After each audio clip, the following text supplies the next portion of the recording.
We are clearly a global community. All it takes is the click of a mouse, and we can communicate with somebody in Australia or see what's happening overseas in Romania. But the way we communicate here doesn't necessarily translate over there. Think about it. Europeans tend to want more detail. Their attention spans aren't quite as short as those here in America. So what that means is we have to think about how we're communicating, and we have to tailor what we say to different global audiences.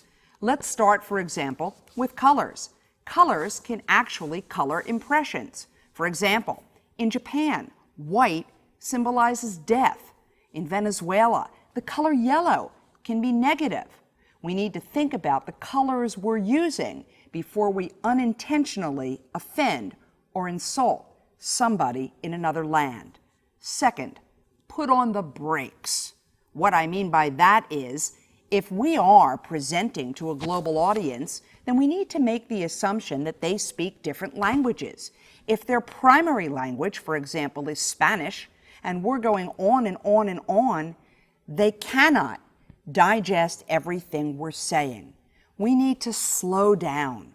We need to pause. We need to give people a chance to take in, to comprehend what it is that we're saying. Finally, jokes.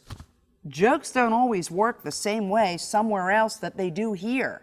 In fact, the most common phrase that I've heard from some of the folks that I work with, they say, well, you know what?